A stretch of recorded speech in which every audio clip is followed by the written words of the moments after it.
Alright, so Theoreticus Heresy episodes 43 and 44. Yeah, just gonna jump right in. Here we go.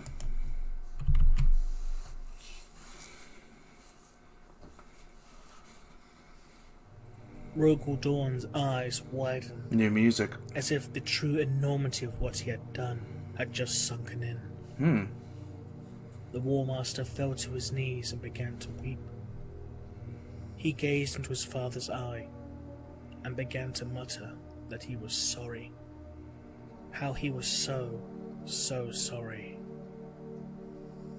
For a brief moment, the gods of the warp had their grip on the War Master weakened, and in desperation, the Emperor extended his sole remaining hand. Rogel Dawn nodded, knowing what was to come.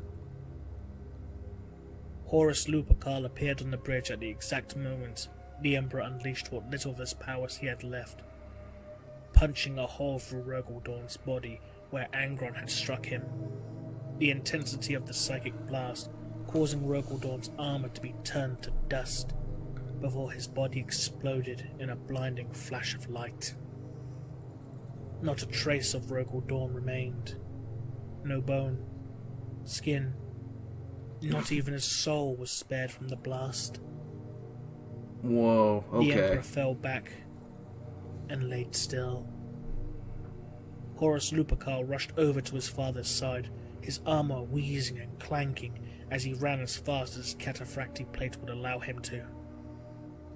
He cradled his dying father in his arms and wept. The Emperor raised his hand to his son's cheek and smiled softly. "The Golden Throne," he said. "Take me to the Golden Throne, and I may yet survive."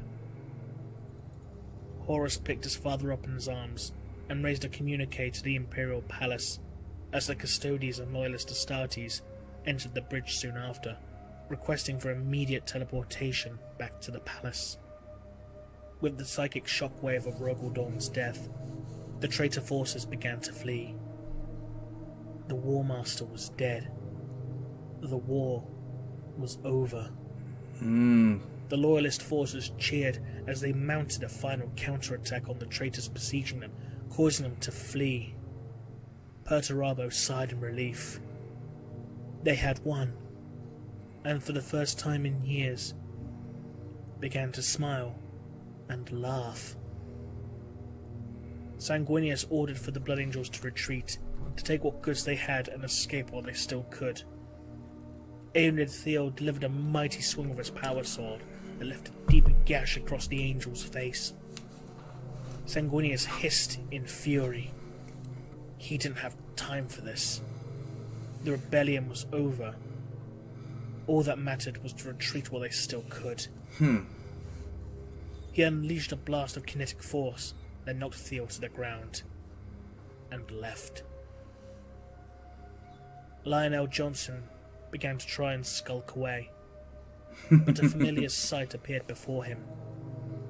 Before he had a chance to react, Alpharius impaled his brother with the weapon of a pale spear. Lionel Johnson felt his body weakening before falling to his knees. Alpharius smiled and walked away.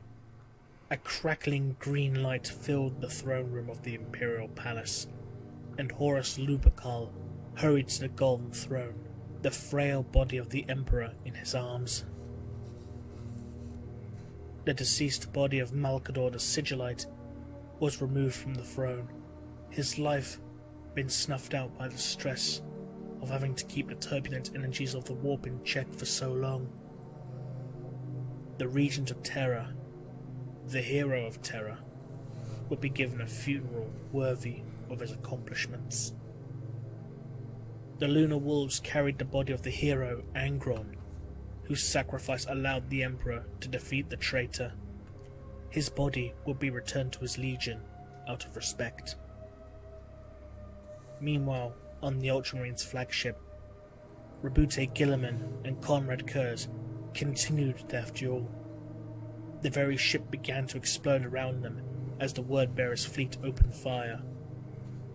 Gilliman roared in frustration, and Kurz laughed like a maniac, as oblivion claimed both of them. Alright, so flat out. Oh my god, this is a wonderful way to end this. This is an absolutely wonderful way to end this. We're just going to move right along. Episode 44, here we go.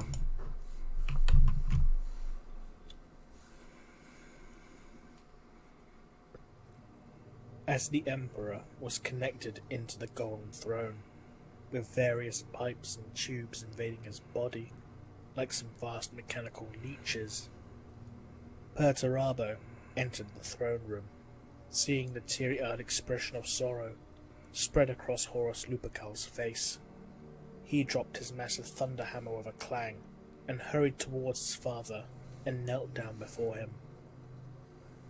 The Emperor slowly opened his eye, and began to speak his final words before his sons. He told his sons that the traitors will be wiped from history. Their homeworlds were to be purged, and their coordinates wiped from the archives. It would be as if the traitor Primarchs never existed. The Emperor weakly lifted his hand to Horus, who took the frail skeletal limb in his massive gauntleted hand, and stroked it tenderly. The Emperor told his sons that he was sorry that everything had to come to this. But Horus and Perturabo were his sons, and their loyalty and heroic actions made him proud to be their father. His final decree were for great monuments to the unsung heroes of the conflict: Malkador, the hero of terror, and Angron, the Red Angel, to be constructed and erected to commemorate their eternal heroism, along with the loyal sons who fell in this pointless war. With that, the Emperor's arm went limp, and he fell silent, his eye closing. So it shall be for 10,000 years hence. Perturabo and Horus fell silent and wept. Over the course of the next few weeks, the traitor forces were driven out of Segmentum Solar, giving the Loyalists some well-earned breathing space. Over the course of these weeks, Perturabo had launched a crusade to hunt down and destroy all the traitors they encountered, taking a bloody toll upon those loyal to the deceased War Master. Horus, as the Emperor's most beloved son, had taken on duties to rule in his father's name as Lord Commander of the Imperium, and spent days at a time locked away in one of the chambers within the Imperial Palace, compiling a great tome. When he finished it, he requested for all the Loyalist commanders be summoned to the Imperial Palace, for he had an announcement to make to his brothers. Lorgar had begun to spread word of how his father, the God Emperor of mankind, had given his mortal form to save humanity from the creatures that lurk in the darkness, the beasts that would destroy their great and holy species given the chance. His greatest work, the Lectitio Divinitatis, gained a huge surge in popularity, much to his brother's chagrin. It took many days, but soon the Loyalist commanders made their way to the great audience chamber within the Imperial Palace. Perturabo of the Iron Warriors, Alfarius of the Alpha Legion, Mortarion of the Death Guard, Lorgar of the Word Bearers, Azek Araman of the Thousand Sons, Eidolon of the Emperor's Children, Khan of the World Eaters, Sevatar of the Night Lords, Eunid Thiel of the Loyalist Ultramarines, and Bjorn of the Loyalist Wolves, now interred in the form of a hulking dreadnought. Horus Lupercal began to address them. He drafted a bill to prevent a similar event like this coup from ever occurring again, and presented it to those who gathered before him. The Codex Astartes. Okay. Yo. Slide through the black one octane. Alright, so Horus writes the Codex Astartes. Lorgar publishes the Laetitia Divinitatis. In a loyalist sense, this is a huge departure.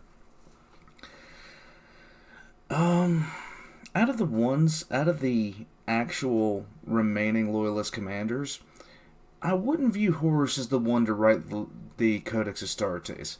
If I were to pick one that would definitely, even though he wouldn't have done it originally, if I could pick somebody that would have definitely done something to this extent, it would have been Perturabo. It would have been Perturabo, because Perturabo, he's a master at siege warfare, but at the same time, he's well versed in pretty much everything. So I would assume that it would have been him. That's who I would have assumed it would have been to rewrite the Codex Astartes instead of Gilliman. But I can't really argue with Horus being the one to do it, because he was a fantastic general. In any case, we're here at the end. Episodes 45 and 46. You guys ready? I'll see you in the next one.